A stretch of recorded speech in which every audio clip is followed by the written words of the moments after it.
Red command સામે ઐતિહાસિક police અભિયાનમાં 64ના મોત, 4 અધિકારીઓ શહીદ। બ્રાઝિલની રાજધાની રિયો ડી જાનેરોમાં રેડ કમાન્ડ નામના કુખ્યાત ગુનાહિત સંગઠન સામે હાથ ધરવામાં આવેલા સૌથી મોટા પોલીસ અભિયાનમાં ઓછામાં ઓછા 64 લોકોના મોત નીપજ્યા છે। આંતરરાષ્ટ્રીય હવાઈ મથક નજીકના કોમ્પ્લેક્સો ડી અલેમાઓ અને પેન્હા નામના ઝૂંપડપટ્ટીવાળા વિસ્તારોમાં લગભગ 2500 પોલીસ અને લશ્કરી જવાનોએ આ વિશાળ કામગીરી હાથ ધરી હતી।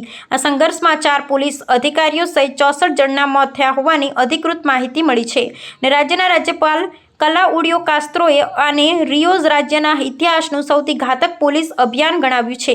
આ કામગીરીમાં ગુનાહિત જૂથના સભ્યોએ ગોળીબાર કરીને વાહનોને સળગાવી અને પ્રથમ વખત વિસ્ફોટક છોડવા માટે ચલાવી શકાય તેવા નાના ઉડતા યંત્રોનો ઉપયોગ કરી પોલીસની સામે પ્રતિકાર કર્યો હતો। સત્તાવાળાઓએ જણાવ્યું હતું કે આ અભિયાન 1 વર્ષથી વધુની તપાસ બાદ રેડ કમાન્ડ તરીકે ઓળખાતા બ્રાઝિલના સૌથી શક્તિશાળી સંગઠિત ગુનાખોરી જૂથના વિરુદ્ધ શરૂ કરવામાં આવ્યું હતું। આ કામગીરીમાં 81 શંકાસ્પદ વ્યક્તિઓની ધરપકડ કરવામાં આવી હતી અને 75થી વધુ બંદૂકો તથા અડધો ટન કરતાં વધુ માદક દ્રવ્યો જપ્ત કરવામાં આવ્યા હતા।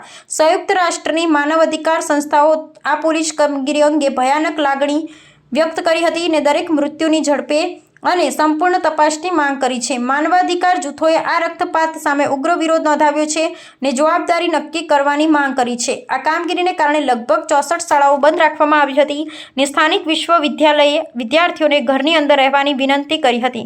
તકેદારી રૂપે વિસ્તારમાં મુખ્ય રસ્તા પર લગભગ 50 બસો દ્વારા અવરોધ ઊભો કરવામાં આવ્યા હતા।